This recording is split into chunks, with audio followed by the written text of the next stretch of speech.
Good evening, you're watching The Nation at 5. My name is Toya Singh. We are coming to you live from CNN News 18, but today we are focusing on the worsening standoff, the depleting of relations between Canada and India.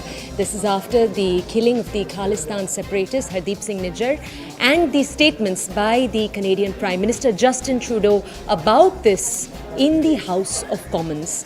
Now we're going to focus for you on the developments that have taken place today itself. A few hours ago, you remember that India suspended visas in Canada. Now we're going to tell you what the Ministry of External Affairs, via their spokesperson, Arvind Bagchi, had to say. They just addressed a press conference. They answered some questions.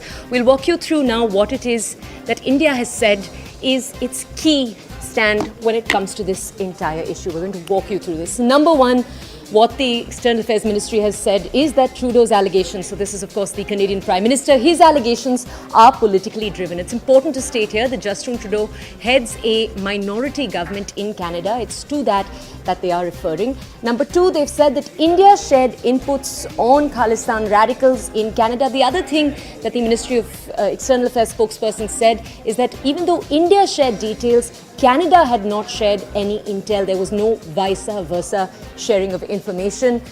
The third thing they've said is that there is no crackdown taking place. The kind of appropriate action, follow through, India wants to see is not taking place on Canadian soil. Now, what they've also said is that the Indian community in Canada is facing threats. This is something we've highlighted for you in portions earlier too. Over the last week, we've brought you report after report of diplomats, for example, on Canadian soil, Indian diplomats facing threats. Now, this is the next statement that has come through, that Canada is becoming a safe haven for terror in this entire process. Now, again, they've said that our missions are unable to operate due to the threats that diplomats are receiving, due to the threats that the mission is receiving. This is why these decisions have been taken. They've also said the security concerns in general have forced us to pause the visa process in Canada. Now, they've also said Canada must be concerned about its global reputation, the repercussions that all of this is happening. Now, we're going to bring you very quickly what it is that the External Affairs Ministry spokesperson had to say. This is all in response to questions asked by journalists. We'll speak in just a second to our reporter to get more context on all of these developments. Take a look. आपने देखा होगा कि हमारे जो Canada में high commissioner और consulates हैं उनको किस तरह के सिक्योरिटी थ्रेट्स वो फेस कर रहे हैं, उसको आप जानते हैं। इससे उनका जो सामान्य कामकाज होता है उसमें बाधा पड़ी है, उसमें डिसरप्शन आई है। इसीलिए हमारी हाई कमीशन और कॉन्सुलेट्स अब टेम्पररीली वीज़ा एप्लीकेशंस नहीं प्रोवाइड कर पा रही हैं। हम इस सिचुएशन को रेगुलर बेसिस पे रिव्यू करते रहेंगे, इसकी समीक्षा होती रहेगी, पर अभी के लिए ये सिक्योरिटी सिचुएशन जो कनाडा में और कैनेडियन गवर्नमेंट की इनएक्शन से रहा है, उसके लिए हम इसको अस्थायी रूप में हम इसको वीज़ा आवेदन का जो प्रोसेस है उसमें बाधा पड़ रही है और इसीलिए हमने उसको अभी उसको स्टॉप कर रखा है। हमने इसीलिए एडवाइजरी इशू की है और डिटेल एडवाइजरी है उनको क्या करना चाहिए। एक प्रश्न और था कि कुछ ग्रुप्स या हिंदू अलग से नहीं, एडवाइजरी सारे इंडियन नेशनल्स के लिए, हम इस तरह से नहीं देखते। इंडियन नेशनल्स के लिए है, स्टूडेंट्स के लिए है, जो ट्रैवल कर रहे हैं, जो वहाँ रह रहे हैं, उनकी सबके लिए एडवाइजरी है एंड हम चाहेंगे कि वो उस एडवाइजरी को देखें और पालन करें उसका। The larger issues of terrorism and not just terrorism but also the fact that it is being funded and supported, and we know this for some time from our western neighbor Pakistan. But the issue of safe havens and places to operate is being provided abroad, including in Canada, and that we would expect that is the main focus. The question is, do we have the political will to address terrorism, or we want to justify it and condone it? My colleague Siddhant is with us. Siddhant was present at the briefing by Arvind Bagchi, the Ministry of External Affairs spokesperson. Let's go over to him to understand more. Siddhant, we've already shared with our audiences the key takeaways from that press briefing. The broadest takeaway being that India wants to see more action from Canadian authorities to flag all of the concerns that India has raised with it. Can you just bring our audiences context, Siddhant? All the big takeaways today. Number one, What does this effectively mean for the Indian High Commission that is functioning in Canada? A, bring us that. What does this mean for diplomats that are in Canada? Bring us more context there, then we'll ask you more questions.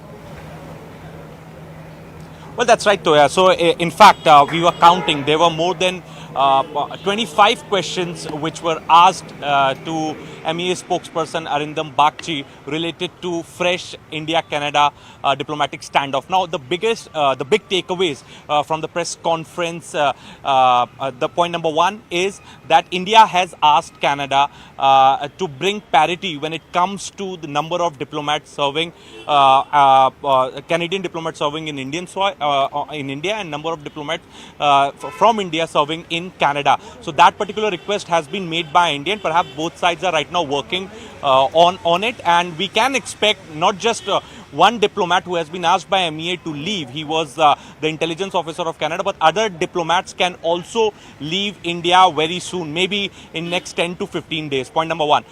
Point number two, which was highlighted by Arindam Bagchi, was that more than 20 cases were mentioned to the Canadian counterparts time and again, perhaps many times in the past, but not in single case the action was made by the Canadian authorities. Point number three, that Canada, in fact, the foreign minister said the other day that that they have evidence, they want to convey it to the Indian side. There is evidence with them, and India needs to cooperate. I remember that was Justin Trudeau's bite, that all we want India to cooperate, to collaborate in this investigation. But Arindam Bagchi highlighted that there has not been mention of this issue ever. Point number one. Point number two, that no evidence has been shared with India yet.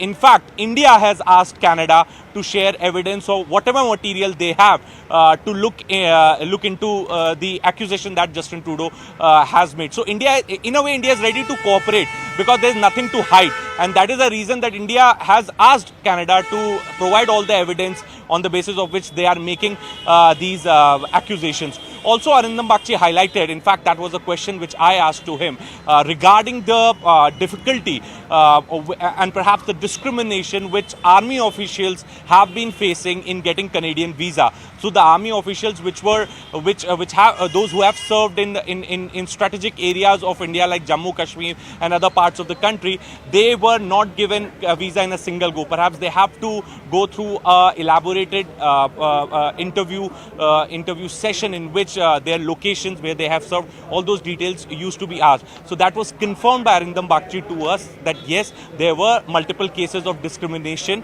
and time and again India have been flagging it off with Canada because India was not India never agreed with the kind of discrimination Canada was giving to the army officials. Also, so that these are some key points which were highlighted by a spokesperson of the Ministry of External Affairs. Also, Toyas, one thing is very important here is that that what Canada is saying right now, that India should abide by Vienna Convention. India, it is about the security of the staff, diplomats and staff here in New Delhi. But look, MEA has a very clear position on it, that not once there has been any untoward incident or even a minor protest which happened outside Canadian High Commission in India, or any of the consulates in India, or any of the diplomats got hurt, or perhaps they were targeted by any group. Okay. But in Canada, that is happening. And what is the government of Canada doing? So that is perhaps something which India is asking Canada, that today you are reminding us of the Vienna Convention when there has nothing happened. But what about what is happening with our diplomats in Canada? Their posters are being released. Can I just ask you to stay with us for a second? Is being made public.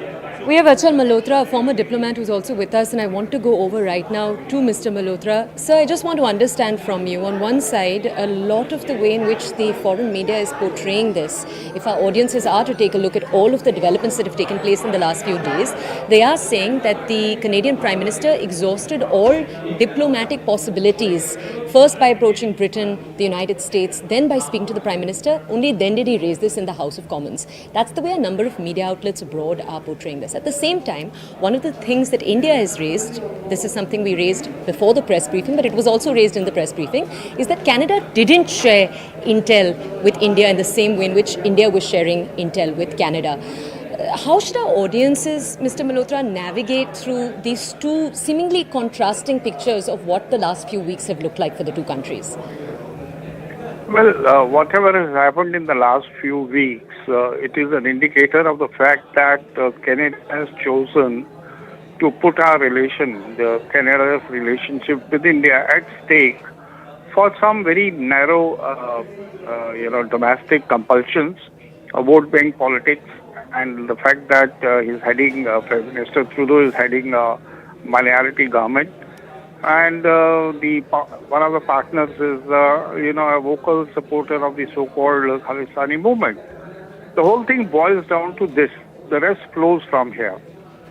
So it's a pity that the relationship, which has such a big canvas, should be jeopardized for narrow domestic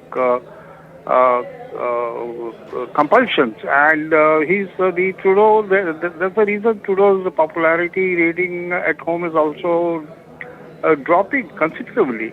And now, point is, where do we go from here? And we still, I would say, our people, our political leadership, everybody is trying to exercise a great deal of restraint. I live in Delhi. I haven't seen any demonstrations outside Canadian High Commission or any threats being given to their diplomats. Contrary to this, our diplomats are living under a constant state of fear. And this is entirely against the Vienna Diplomatic Convention. Now, what a lame excuse the Prime Minister gives, the freedom of speech, freedom of conscience. Fine, we have no problem. If anybody wants to propagate a cause, let them demonstrate in designated areas in a peaceful manner. But they can't indulge in anti-India activities and the terror activities. And sitting there, they are doing it back home in India for a cause which has absolutely no resonance in Punjab. Where we had a so-called Khalistani movement some 20 years ago. So this, it's very, very difficult to understand why Canada is behaving in the manner they are behaving. We have considerable trade relations, good, we have export-import and many other aspects. They have a lot of investments in India also. So this is all because, it boils down to the narrow domestic compulsion. That's how I look at it. Mr. Malhotra, if I could ask you now a follow-up question. Much is being discussed right now about the Five Eyes Alliance, which is essentially a security alliance Canada is a part of with other countries like the United States, Australia, UK and New Zealand. I want to ask you, sir, if you could give our audiences context. This issue that we've seen play out today, yesterday, over the last week between India and Canada, how could it possibly affect the power dynamics, the relationship that each of these countries, Canada and India, share with, for example, the United States, which has a very close relationship to Canada, or countries like the UK, Australia, that have said that their relationship with India is important? No, I think if you look at how the other Western countries, including USA, have reacted, I don't think they have any intention to support Canada on this. If possible, they are likely to persuade Canada to behave. And I don't think there is anything which is... and Canada, for instance, unlike Australia or Japan, is not a part of some organization which is very key, like Quad. For instance, it doesn't figure there. So, and the reports say that even Canada was trying to break the consensus at the G20 as far as the consensus declaration is concerned, but had absolutely no support. And even these intelligence agencies which these Canada shares with, I don't think anybody has supported Canada's narrative to best of my knowledge. So I don't think it is going to alter in any manner the kind of equation we have at this point of time with the rest of the world, particularly the developed world, because they have larger issues, larger interest in dealing with India. And just to appease or please Canada, they are not going to act in any manner that we are going to resist. Thank you for joining us this evening to bring us context. Let's go back to my colleague Siddhant, who was bringing us details of the MEA's briefing. Siddhant, I now want to come to you to ask you a question for historical context here. Some experts say that this isn't an issue of today, that if you take a look at the history books, this is an issue that goes as far back as the 1980s, where Indian leadership first expressed their dissatisfaction with the way in which Canada was handling Khalistan elements on their own ground. Can you bring our audiences context to walk down the history lane and then tell our audiences how the Canadian government has handled or not handled incidents in the last few years? Look, Toya, this is something which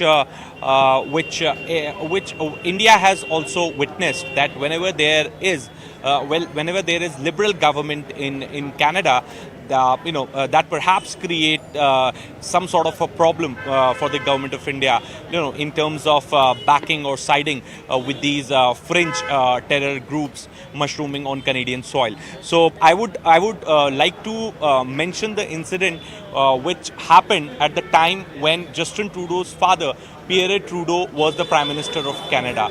At that point in time, India had asked for the extradition of Talvinder Singh, and that particular extradition was denied by Canada because of Pierre Trudeau, who was the Prime Minister. And then again, the reason was domestic vote bank politics. So the Trudeau family and the Liberals in Canada are Toya, seen as a party which supports this Khalistani movement, and which perhaps time and again have sided them, protected them, and also have never acted against them, and that becomes point of friction between India and Canada whenever Liberals in Canada are in power. So we have consulates, we have a strategic partnership with Canada, and all these developments, or perhaps these advancement in relationship happened whenever there have been the other governments in Canada. So this is the overall understanding, if you ask me, as you asked me to go back in history and explain. So India and Canada has a strategic partnership.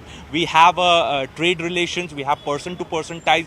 But whenever Liberals are in power, Trudeau family is in power in Canada, they create some sort of a trouble for India, or perhaps they do support anti-India forces, anti-India voices on the name of freedom of expression, and that becomes a friction point, and that makes relations between the two countries bad. So yes, so that is the history of India and Canada. That has been the history of India and Canada. Siddhant, I'll just ask you to stay with us. We'll come back to you in just a second. First, let's walk our audiences once again through what it is Arindam Bagchi, the Ministry of External Affairs spokesperson, had to say when he addressed the press just a few moments ago.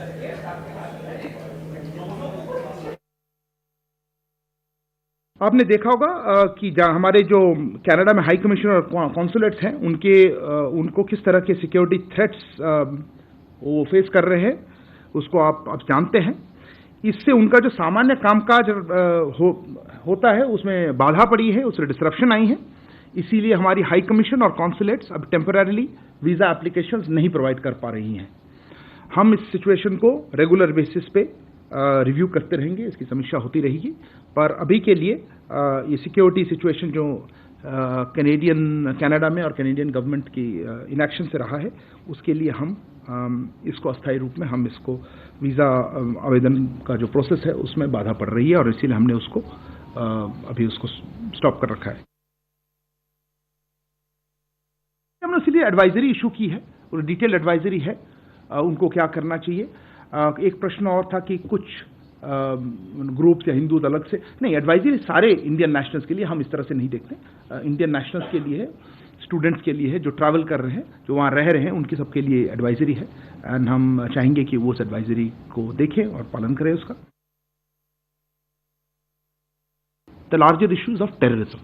And not just, terrorism, but also the fact that it is being funded and supported, and we know this for some time from our western neighbor Pakistan. But the issue of safe havens and places to operate is being provided abroad, including in Canada, and that we would expect that is the main focus. The question is, do we have the political will to address terrorism, or we want to justify it and condone it? Okay, security analyst, security expert Pratikrit Payne is with us right now. I want to go over to him now for more context on all of today's developments in particular. Sir, can you tell our audiences, as our audiences may already know, Canada and India in some areas have shared very robust relations over the last few years. For example, a data point that our audiences may already know is that about 34% of the students that are studying in Canada, the foreign students, come from India. This is just one among a number of areas where the two countries do have a very, very robust relationship. I just want to understand from you, sir, the kind of statements you've seen coming from India today and Canada and India both in the last few days. Do you think there is a natural ceiling or a natural point towards which these relations between the two countries can deplete, beyond which they further can't deplete because of the fact that there is a strong standing relationship in some areas?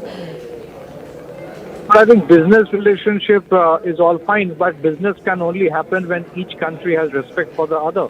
In this case, we have seen that Canada has consistently, promoted, supported, and incubated all kinds of nefarious elements who have not only been spewing venom against the very sovereignty of India, but have also been propagating violence, threatening the killing of Indian diplomats, and even doing targeted killings in India. So in that kind of a scenario, if Canada on one side says that we will have good relations with you in terms of business, but at the same time we will harbor everybody who is willing to harm your country, then certainly that is not going to go together. Secondly, today's India is very different from what it was in the 1980s. Today's India is a $3.7 trillion economy. In terms of purchasing power parity, it's the third largest economy of the world. So I think very few countries in the world can ignore India or take India for granted. I don't know what kind of, if you ask me, I don't know what Justin Trudeau smokes because he is the kind of, he actually propagates the kind of wokeism which has been responsible for this kind of activity. On one hand, they say that they actually ride the high horse of morality, and at the same time, they would foment this kind of secessionist activities. This is not going to go together. And this is, let me tell you one thing. Today, Pankaj Charan has written in one of the dailies that it is not just India. There is a Canadian footprint in the Sri Lanka LTT war, civil war. There is a Canadian footprint in the past of not just the Air India bombing, but also, the assassination of Mujibur Rahman of Bangladesh. So Canada has had this terrible tendency of promoting all kinds of secessionist organizations, and in the name of political asylum, all kinds of criminal syndicates, elements involved with all kinds of vicious crime have been given, asylum, and Canada has become a safe haven for all those kind of elements who then, spew violence in their respective countries. So that is not going to help Canada's interest. If they want a good relation with India, then in that case they have to respect India's sovereignty. Let me tell you, even in case of China, India did ban innumerable apps. Even TikTok is banned in India. From the critical infrastructures, Chinese investments have been cut away. It's only in certain areas that Chinese are definitely, no doubt, still among the biggest, exporters to India. But India has been working on a resilient supply chain through production-linked incentives. It's creating or trying to decouple from Chinese economy. So if we can take on the Chinese, which are an $18 trillion economy, then Canada is nobody. Frankly speaking, it is just a mere $2 trillion economy, much lesser than India's. That is security expert Pratikrit Payne. Mr. Payne, thank you for joining us. Mr. Payne bringing his perspective. Over the next few hours, we will try to have multiple security experts, analysts, diplomats on the show to understand more about how India and Canada will be proceeding. Right now, it's time for a short break. This is The Nation at 5. We will see you right here in just a few minutes.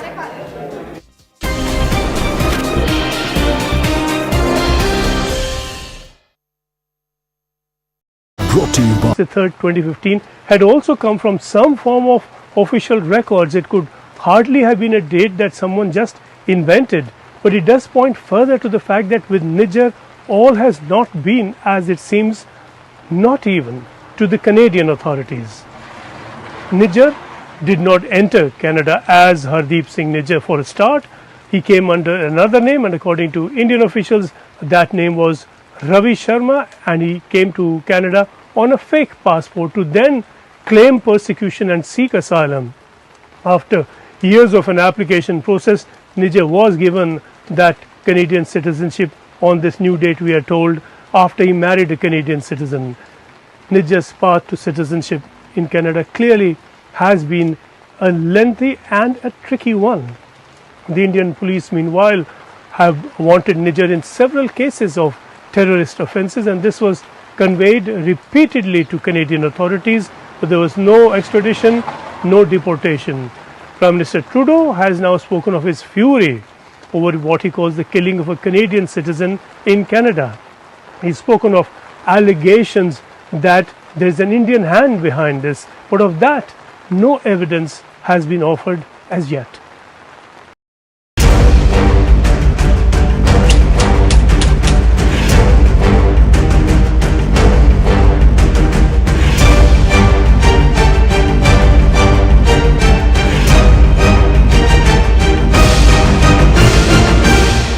Canadian Minister for Migration Mark Miller has now corrected the date for grant of citizenship to Hardeep Singh Nijjar, who was gunned down in Surrey in British Columbia in Canada on June the 18th of this year.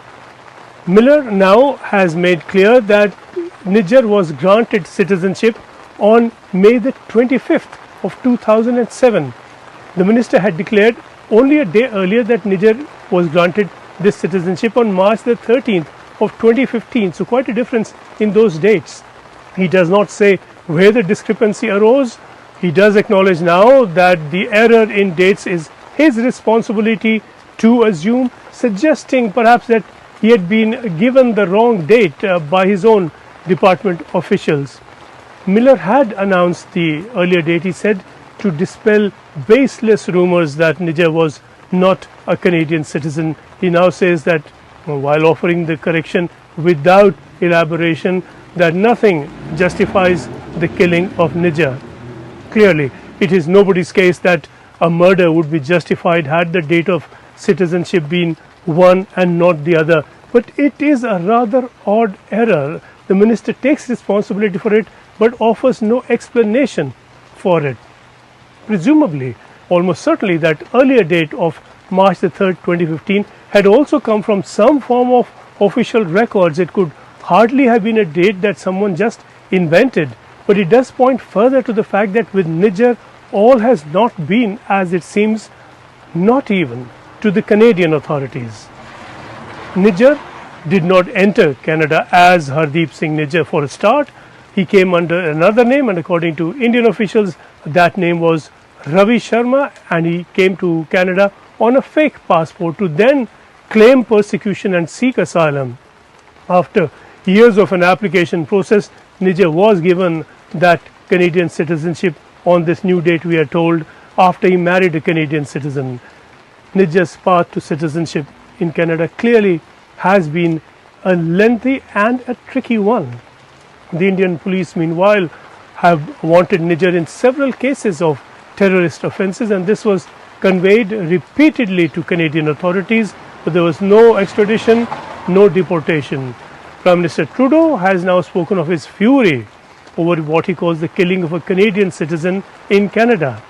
He's spoken of allegations that there's an Indian hand behind this, but of that, no evidence has been offered as yet.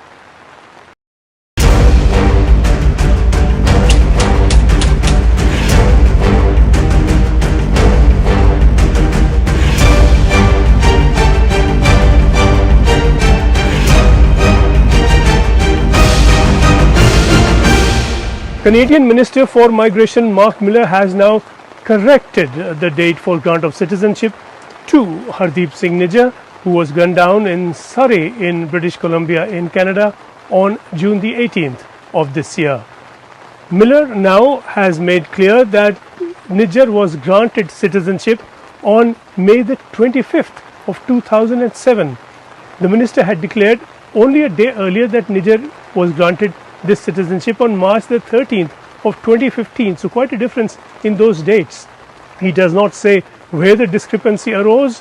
He does acknowledge now that the error in dates is his responsibility to assume, suggesting perhaps that he had been given the wrong date by his own department officials.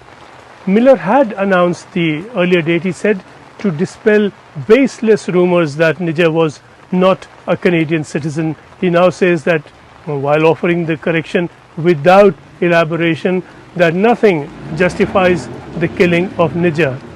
Clearly, it is nobody's case that a murder would be justified had the date of citizenship been one and not the other. But it is a rather odd error. The minister takes responsibility for it but offers no explanation for it. Presumably, almost certainly, that earlier date of March the 3rd, 2015 had also come from some form of official records. It could hardly have been a date that someone just invented, but it does point further to the fact that with Niger, all has not been as it seems, not even to the Canadian authorities. Niger did not enter Canada as Hardeep Singh Niger for a start. He came under another name, and according to Indian officials, that name was Ravi Sharma, and he came to Canada on a fake passport to then claim persecution and seek asylum. After years of an application process, Niger was given that Canadian citizenship on this new date, we are told, after he married a Canadian citizen. Niger's path to citizenship in Canada clearly has been a lengthy and a tricky one. The Indian police, meanwhile, have wanted Niger in several cases of terrorist offences, and this was conveyed repeatedly to Canadian authorities, but there was no extradition, no deportation. Prime Minister Trudeau has now spoken of his fury over what he calls the killing of a Canadian citizen in Canada. He's spoken of allegations that there is an Indian hand behind this, but of that, no evidence has been offered as yet.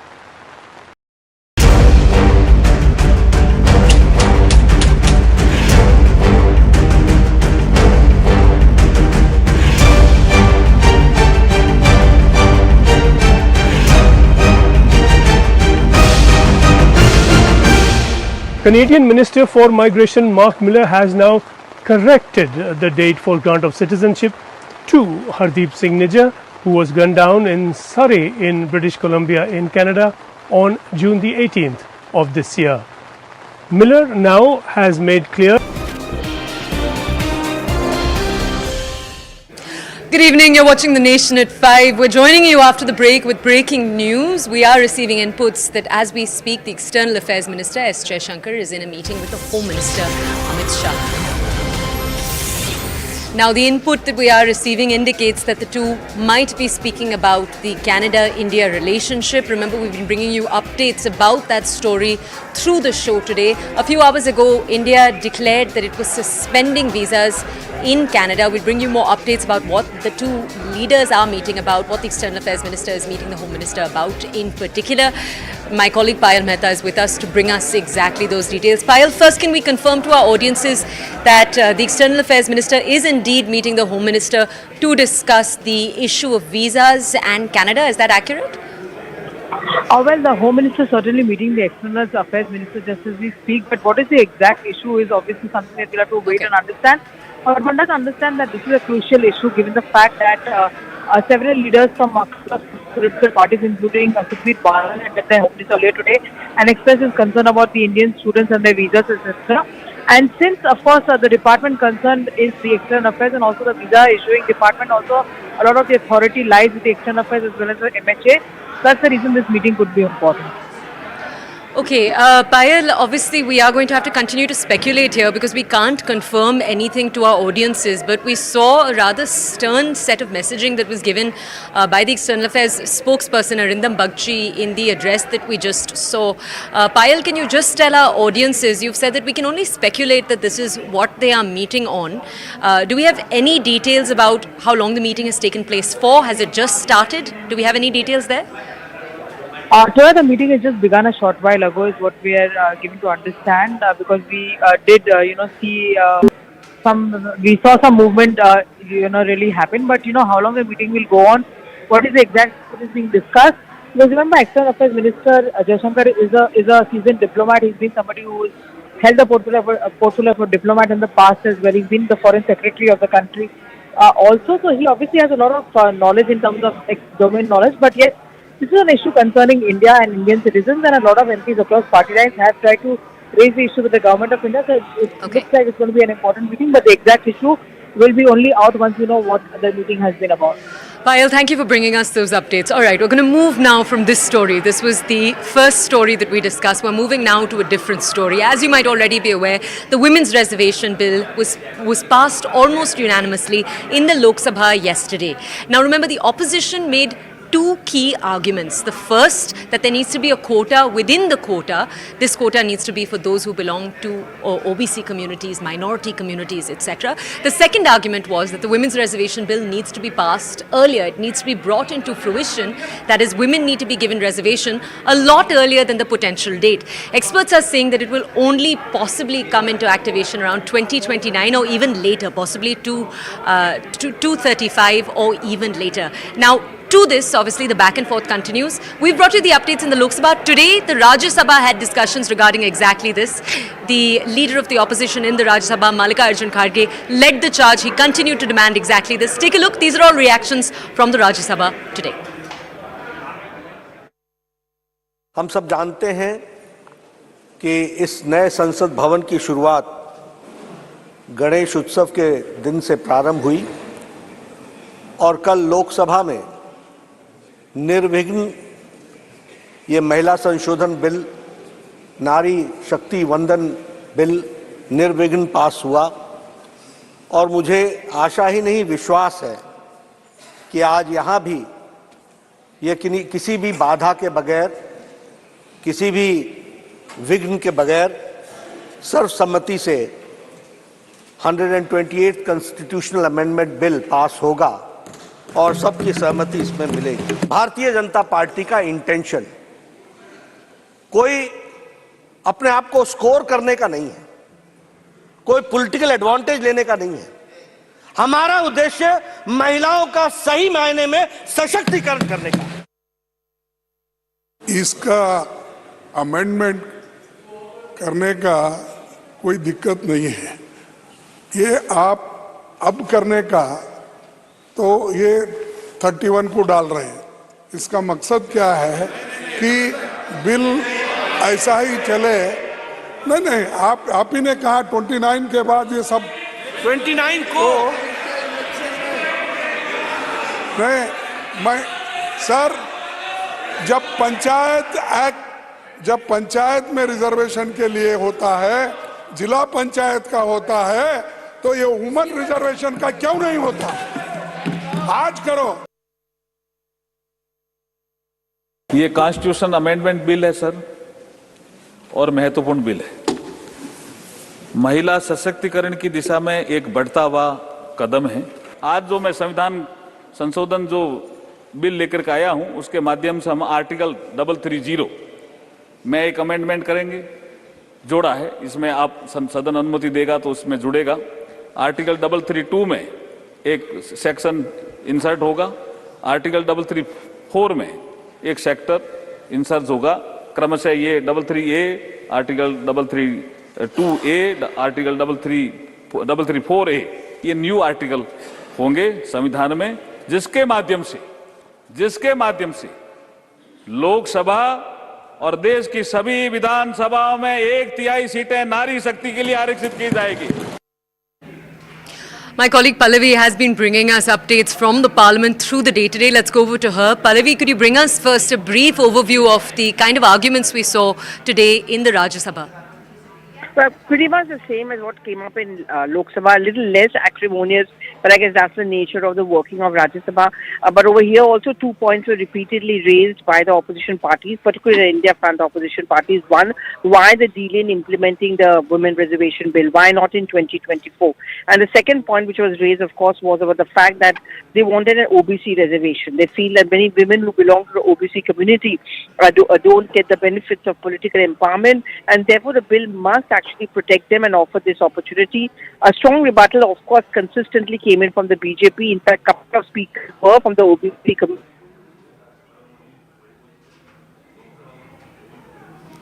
All right, we'll try to re-establish that connection with my colleague Pallavi. Pallavi was bringing us updates on the proceedings in Rajya Sabha today. Remember, the bill has not yet been passed by the Rajya Sabha, though it is very much expected to. Let's walk you through more reactions from today, then we'll once again connect with my colleague.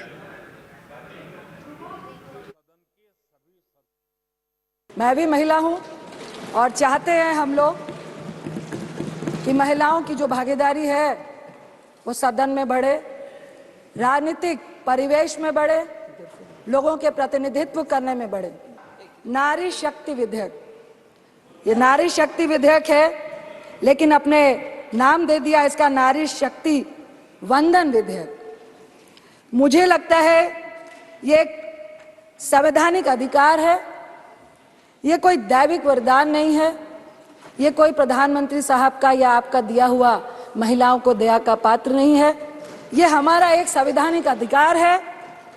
आपने इसका नाम दैविक और दया और पूजा से जोड़ के मुझे लगता है जो आंदोलन का इतिहास था उसको भी खत्म करने की कोशिश की है।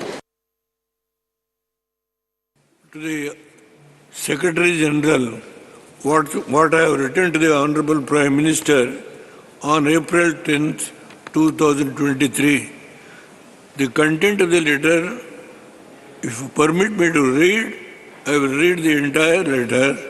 On April 10th, 2023, what I have brought, the Women Reservation Bill in 2015. I'm sorry, sir, I have brought this bill when I was the Chief Minister of Karnataka. I brought this reservation bill and it was passed in the Karnataka Assembly, and the same was introduced in the Parliament when I became the Prime Minister. All right, we're going to keep a keen eye on developments in the Rajya Sabha. They're going to be continuing over the next few hours. Right now, though, we are moving on to controversial statements that have played out in the South. You might remember DMK leader Udhanidhi Stalin, who has been in the spotlight for a statement he made about Sanatan Dharm a few weeks ago, in which he'd said that the Sanatan Dharm needed to be eradicated like malaria, like dengue, and that comparison in particular had angered and created reactions from the BJP in particular. Now, we'll bring you more context on that, but right now there has been a fresh aspect, a fresh chapter added to that controversy itself, with the DMK leader making a statement about the President Draupadi Murmu not being invited to the inauguration of the new Parliament building. Stalin in his statement has said that she wasn't invited because she is a widow and also because she belongs to the SC/ST communities. It's kicked off a controversy. This is how it's played out. These are reactions. We'll connect with the reporter in just a second. நான் போய் பேசினது சென்னையில் இருக்கக்கூடிய காமராஜர் அரங்கத்தில். நான் பேசினதே மொத்தம் 10 நிமிஷம் தான். அந்த மாநாட்டோட பேரே சனாதன ஒழிப்பு மாநாடு. பேசிட்டு நான் பாட்டு போயிட்டேன். இதை விட்டுருந்தா இது யாருக்குமே தெரிஞ்சிருக்காது. ஆனால் பூதமாக்கி பொய்யா திருச்சு நான் ஒரு மதத்துக்கு எதிராக பேசுறேன்னு சொல்லி தமிழ்நாடு மட்டுமல்ல, இந்தியா மட்டும் இல்ல, இப்போ ஒட்டுமொத்த உலகமும் இந்த சனாதனத்தை பத்தி தான் பேசிட்டு இருக்கு. நிறைய பேருக்கு தெரியவும் தெரியல இந்த சனாதன. ஒரு சின்ன உதாரணம் உங்களுக்கு கொடுத்துறேன். இதுதான் சனாதனம், நீங்க புரிஞ்சுக்கோங்க. 850 கோடி ரூபாய் செலவுல ஒன்றிய பாஜக அரசு டெல்லியில புது நாடாளுமன்ற கட்டடத்தை திறந்தாங்க. சமீபத்தில் தான் திறந்தாங்க. சென்னையிலிருந்து தனி விமானத்துல இங்க இருக்கக்கூடிய சாமியார்கள்லாம் கூட்டிட்டு போனாங்க. செங்கோல்லாம் அனுப்பி வச்சாங்க. நீங்கெல்லாம் தொலைக்காட்சியில் பார்த்திருப்பீங்க. ஆனா இந்திய நாட்டுடைய முதல் பிரஜை யாரு? முதல் சிட்டிசன், ஃபர்ஸ்ட் சிட்டிசன்னா யாரு? பிரசிடென்ட் ஜனாதிபதி, அவங்க பேர் இப்ப இருக்கக்கூடிய ஜனாதிபதி பேர் என்ன? அம்மையார் திரௌபதி முர்மு அவர்கள். அவங்கள அந்த புதிய பாராளுமன்றம் திறப்பதற்கான அந்த விழாவிற்கு அழைப்பு வரல, கலந்துக்கல, அவங்க அழைப்பு விடுக்கல. இதுதான் சனாதனம். See, Udayanidhi Stalin has to learn what is Sanatana Dharma because more than his college education, I think first he should be taught what Sanatana Dharma is because he is unnecessarily, I think, read so many misinterpreted books on Sanatana Dharma. So I think let him take a month or two leave of absence from the ministry and learn what is Sanatana Dharma. As that back and forth continues, we are headed into a very short break. On the other side, more of the country's top stories. This is The Nation at 5.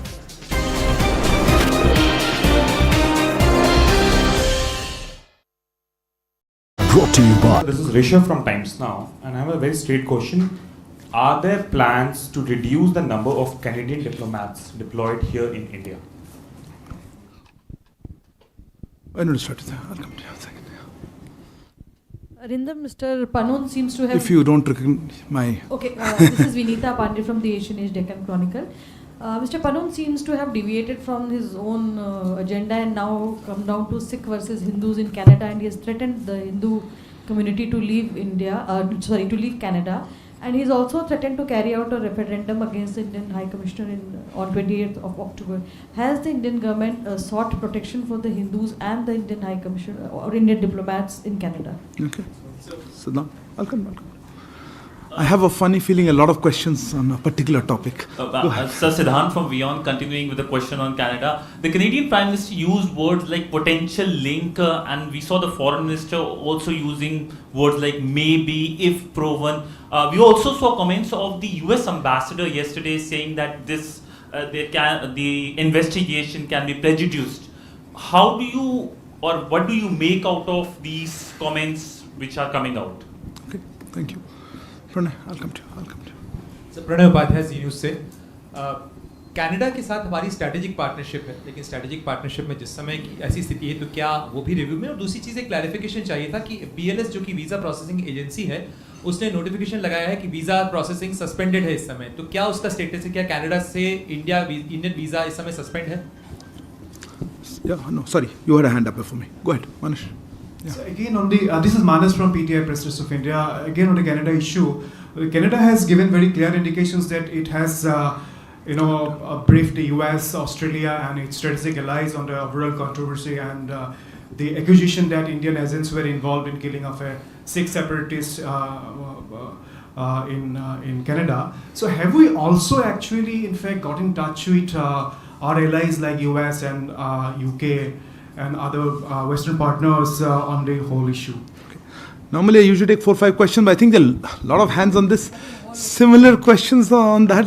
No, I saw your hand first, ma'am. Go ahead. I'll come to you. I'll try to take a few more. I think it's similar questions. You can answer together. Hi, I'm Megha Sharma from NewsX, and the Pakistani Foreign Ministry has also responded on it. It's taken the name of Kulbhushan Jadhav and said that there has been espionage and sabotage that has taken place on the soil of Pakistan by the government of India.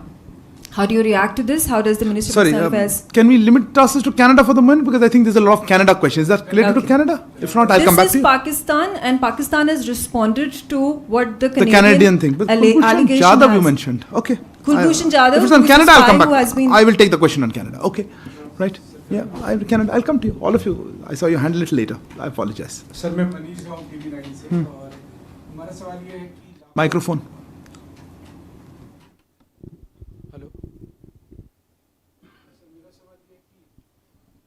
नहीं microphone नहीं चल रहा है.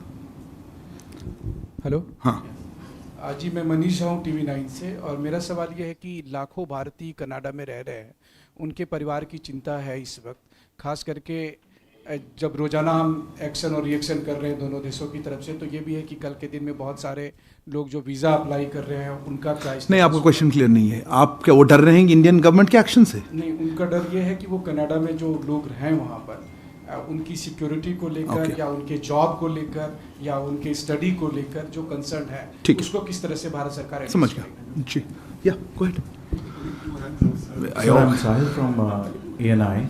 Since there are multiple threats to our High Commission and consulates in Canada, is Government of India planning to send its own security as well in that case? Okay. Yeah, go ahead. So I gave you the floor that time, but you weren't ready. Sir, Shruthinathan from Bloomberg. Sir, can you confirm whether Canada shared any evidence, with us on this particular, before making this allegation in the Parliament? And also whether India, or how many times India has shared its concerns and evidence on nuclear with Canada, and what was their response to it? And an associated question. What is the second part? I mean, did India share evidence on Niger and the other suspected Khalistani, The second question, okay. Can we hold on? We'll come back to more. Okay. Can we wait another one? I've got a whole list. But and are we going to join the investigation? I'll come back to you. Why don't I take yours? Yes, go ahead. Yeah, you. Yeah. Hi, sir. Rajesh here from the Wall Street Journal. Wanted to ask a question. Just a second. Not ready? Beyond issuing robust denials, what is India's strategy on countering the allegation which carries a risk of reputational harm to India's global standing? Okay, fair enough. If it's just on this, otherwise I still see many hands. Maybe one more round? Yeah. Sir, Meghna from DD News. Is ME considering any specific advisory for the Hindu Canadians? Because we have seen an advisory for Indian nationals and students, but anything specific in view of the threats that have emerged? Okay. Maybe I will hold off. I think I just see too many hands around. Okay. Let me start with some of the... Rishabh, your query was on diplomats, Canadian diplomats here. Yes, we have informed the Canadian government that there should be parity in strength and rank equivalence in our diplomatic presence, in mutual diplomatic presence. Their numbers here are very much higher than ours in Canada. The details of this are being worked out, but I assume there will be a reduction from the Canadian side. There was a query, I think you mentioned, let me take it in a different order. Siddhant, you had a comment on words used by Canadian Prime Minister, Foreign Minister, and then the US Ambassador, right? Yes, I do think there is a degree of prejudice here, They have made the allegations, they have taken action on them.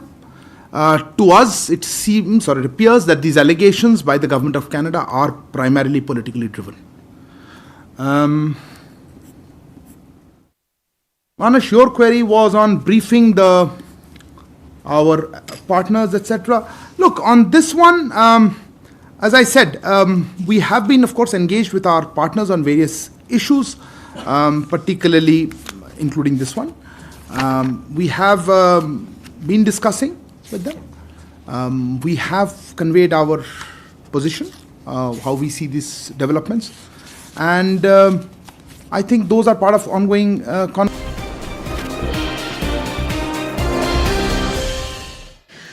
Welcome back. You're watching The Nation at 5. We're now taking you to the back and forth that is playing out between the states of Karnataka and Tamil Nadu around the historic Kaveri water issue. The Supreme Court today said that it wouldn't intervene. But a little bit of context on exactly what this issue is. This is an issue that's been playing out over the last few decades, with the Supreme Court intervening multiple times. The Kaveri River flows between Karnataka and Tamil Nadu. And at points in the year when the river doesn't receive enough rainfall, Karnataka usually has a hard time giving Tamil Nadu the share of water that the Kaveri Water Management Authority has said that it needs to give the state. Now, in exactly that motion, just a few days ago, the Kaveri Water Management Authority had ordered the Karnataka government to release 5,000 caseques of water to Tamil Nadu. The Karnataka government had said that it wouldn't be possible to. Farmers on the ground as we speak are protesting because the Karnataka government will possibly have to go ahead with that. This has caused a political crisis of sorts in the state, with all parties coming together to solve this issue. The Chief Minister, accompanied by the Deputy Chief Minister, addressing this entire issue with the Union Minister of Water Resources through the week on phone calls. We're going to bring you the latest. First, a ground report from my colleague Akshara on the ground in Karnataka. These are protests taking place as we speak around this issue. Take a look. Condemning the release of Kaveri water to the neighbouring state of Tamil Nadu, the pro-Kannada organizations Karnataka Rakshana Vedike have been staging protests here in Bengaluru Now remember, simultaneous protests are also taking place across districts in Mandya, Chamarajanagar and Mysuru region against the release of Kaveri water. Here the pro-Kannada organizations are raising slogans not just against the state government but also against the central government as well. Right now they are demanding the resignation of the MPs representing the state government, the Karnataka state in the center, for not raising their voice against the release of Kaveri water to the neighboring state of Tamil Nadu. At the very same time, as the legal battle is considered, the Supreme Court has withheld the order of the CWMA in releasing 5,000 cusecs of water to the neighboring state of Tamil Nadu. But the Karnataka state government has took a stance that it will not be able to release 5,000 cusecs of water and will only be able to release 3,000 cusecs of water to the neighboring state of Tamil Nadu, as the storage level at the KRS dam and the other dams storing Kaveri water is at a precariously low level, and the remaining water will not suffice in order to fulfill the drinking water requirements or the irrigation requirements by the farmers of the Mandya, Mysuru and the whole Kaveri basin region. Now, at the very same time, an all-party meeting was held in Karnataka where discussions took place regarding the whole Kaveri water road between Karnataka and Tamil Nadu, and they decided to meet the Prime Minister, but in fact they didn't get time in order to meet the Prime Minister, so it has been delayed. Both the Karnataka Chief Minister and the Deputy Chief Minister D.K. Shivkumar, along with various other ministers and MPs of Karnataka, met Gajendra Singh Shekhawat, the Union Minister for Water Resources, and spoke to him. No, I have written a letter, but so far the Prime Minister has not given time to meet him. So this is the position. Okay, our next story takes you from the south, where we were right now, to the northeast. Arunachal Pradesh, where the centre has announced that they're rolling out 4 key roads to the tune of about 300 crores. These are roads that are going to build up, amp up India's infrastructure and make the movement of troops in the border state of Arunachal Pradesh much, much easier. My colleague Aman with more. Take a look.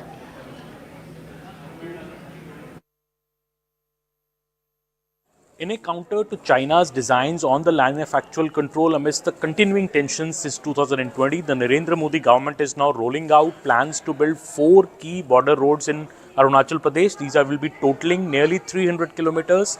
The government has sought detailed project reports on them. News 18 has accessed documents in this regard showing the plans of the Border Roads Organization to build these 4 roads in strategic areas where no roads exist at present. This could make the movement of troops and the military equipment quicker to the LSC as well as to the forward ITBP and army troops in the border areas. So as per details with the News 18, these 4 roads which are being built, the number 1 road will be from a place called Hayuling. It will go up through Dakru to Kundao to Kibithu.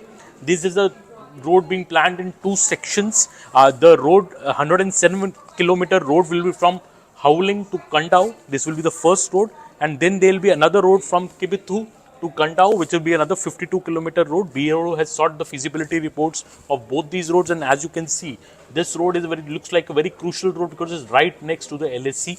It's almost taking the road right next to the LSC. So again, a very, very crucial border road for the fast movement of our troops. There are other 2 roads also being built. One road will be from Tuting. This is also, as you can see, very close to the border with China. And this is a road which is being built from Tuting to a place called Muirbe and onward to Bame.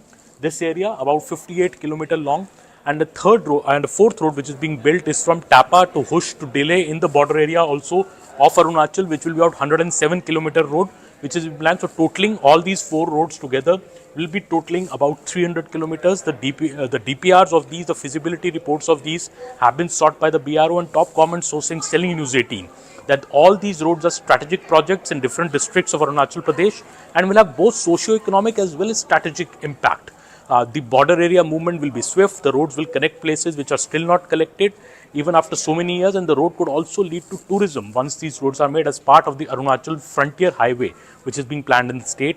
There are no roads connecting the above mentioned stretches at present. That is what we are told by our sources. In any road, for that matter, which is running parallel to the LSC, does not only put the India's adversaries on the back foot, but also India's reaction pan-Arunachal becomes very swift. And in fact, BRO has plans to build roads in various other parts of Arunachal as well. And China, this also comes in the light of China has been constantly provoking India on the issue of Arunachal Pradesh. It objected to, if you remember, India holding a G20 meeting in Itanagar recently. China had last month also issued a distorted map of its territory showing Arunachal Pradesh as a part of China. India has strongly protested at China's actions on both these counts and reiterated that Arunachal Pradesh remains an integral part of India. In fact, the Ministry of External Affairs in a statement had said that such moves only complicate the resolution of the boundary question and it termed China's moves as baseless and absurd.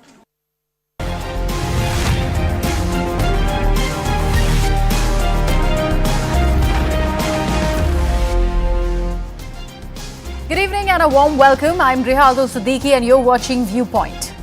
New Delhi is facing an unprecedented diplomatic challenge with tensions between India and Canada spiking significantly over the past few days following Canadian Prime Minister Justin Trudeau's allegations linking Indian agents to the murder of Khalistani terrorist Hardeep Singh Nijjar. Now, even as India has termed the charges as absurd, the past couple of days have seen several tit-for-tat moves, with both countries expelling each other's envoys and issuing travel advisories flagging risks in each other's territories. Now, in its latest move,